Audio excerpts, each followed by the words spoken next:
লাহে লাহে হ'ব, একেবাৰে নহয়। তো ফাৰ্ষ্ট ছেকেণ্ড কাম যিটো আমাৰ, এই কামটো অত্যন্ত জৰুৰী কাম, আৰু এই কামৰ বিনিময় বেছি সময় নলওঁ, ধ্যান দিয়ক। আমাৰ জীৱনত যিমানখিনি সপোন আছে,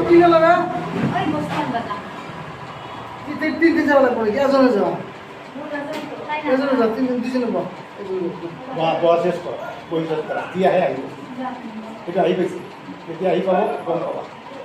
হ'ল আমাৰ যিখিনি সপোন হৈছে, আমি যিকেইজন ইয়াত বহি আছোঁ, বুকুত হাত দি পেলাই একবাৰ চিন্তা কৰি চাওকচোন, জীৱনত যিখিনি সপোন দেখিছিলে সেইখিনি পূৰা কৰিব পাৰিছেনে? পাৰিছেনে? আৰু এই যিমানকেইটা দিন আমি জীয়াই থাকিম, সপোন পূৰা হ'বনে? পাৰিবনে? চেষ্টা কৰিলেও হ'বনে? কি কাম আছে আপোনাৰ সন্মুখত যে আপোনাৰ সপোন পূৰ্ণ হ'ব? আপুনি কি কাম কৰি আছে? কিমান টকাৰ আপুনি মালিক যে আপোনাৰ সপোন পূৰ্ণ হ'ব? খুলিছে পাণ দোকান, চিন্তা কৰি আছে ইয়াৰ পৰা মোক লাখ লাখ টকা ইনকাম হ'ব। পাণ দোকান খুলি কেতিয়াও আমাৰ লাখ লাখ টকা ইনকাম হ'ব নোৱাৰে, হয়নে? তো আমিও আমাৰ সপোন পূৰ্ণ চবেই চেষ্টা কৰি আছোঁ, কিন্তু সঠিক ৰাস্তাত হয়তো যোৱা নাই। তাৰ কাৰণে আমি বাৰ বাৰ কি হয়, উজুতি খাই পৰিব লাগে। কিন্তু এইটো ঈশ্বৰৰ ন্যায়, ভগৱানৰ ন্যায়, আল্লাহৰ ন্যায় মনত ৰাখিব। প্ৰত্যেকজন মানুহৰ জীৱনত টকা কমোৱাৰ 3টা চান্স দিয়ে। কেইটা? কিমানটা? 3টা সুযোগ কিন্তু ঈশ্বৰে চবকে দিয়ে টকা ইনকাম কৰাৰ কাৰণে। মতাই হওক মাইকীয়ে হওক, যোনে চেষ্টা কৰে 3টা সুযোগ পায়। কেইটা সুযোগ? এই 3টা সুযোগত যদি পইচা ইনকাম কৰিব নোৱাৰে, 4ৰ্থ নম্বৰ সুযোগ আৰু জীৱনত নাহে। কিন্তু যেতিয়া আমাৰ সুযোগ আহে, তেতিয়া আমাৰ সেই সময়ত অনুভৱ কি হয়? সেই সময়ত ঈশ্বৰে কিন্তু দিয়ে, দি পেলাই আকৌ কিন্তু মনটো ঘূৰাই দিয়ে।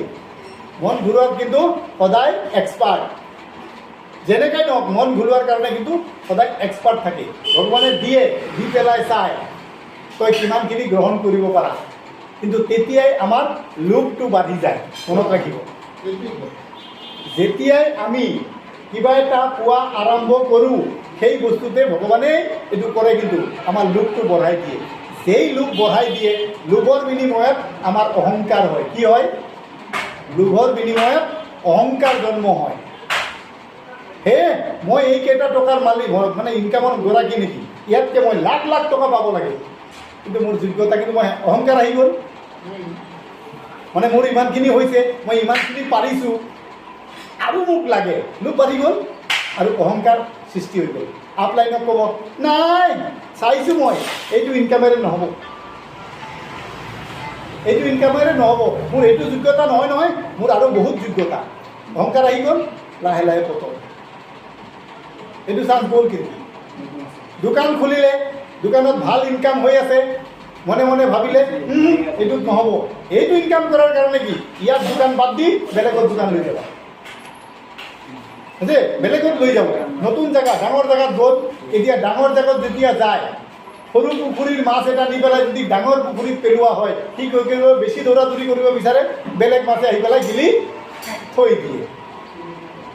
বুজি, এক চহৰত আছিলে, সৰু চহৰত আছিলে, ভাল আছিলে, গ'ল ডাঙৰ চহৰত বেছি খাবলৈ, যাওঁতে তাৰ দোকান চোকান চব নাইকিয়া হৈ থাকিল। কিহৰ কাৰণে? একচুৱেলি হ'ল লোভ আৰু অহংকাৰ, যিকোনো কামতে। সেইকাৰণে 3টা, নহ'লে এজন মানুহ সুস্থভাৱে চিন্তা কৰি চাব, এজন মানুহ সুস্থভাৱে যদি জীৱনত অকল মজদুৰি কৰে, মজদুৰি মানে হাজিৰা কৰে, আৰু 300 টকা যদি ডেইলি হাজিৰা পায়, তেওঁৰ জীৱনত চব সপোন পূৰ্ণ কৰি কোটিপতি হৈ যাব পাৰে। কি হ'ব পাৰে? কোটি হ'ব পাৰে। হিচাপ কৰিব 60 বছৰলৈকে এজন মানুহৰ বয়স কিমান হয়? 20 বছৰৰ আগতো আৰু কাম কৰিব পৰা নাযায়, নালাগে। 20 বছৰ বয়সৰ পৰা যদি কাম কৰে 60 বছৰ বয়সলৈকে, কেইবছৰ কাম কৰিব? 40 বছৰ, হয়নে? 40 বছৰ। কিন্তু ঈশ্বৰে চবকেতো আৰু এই বস্তুটো নিদিয়ে।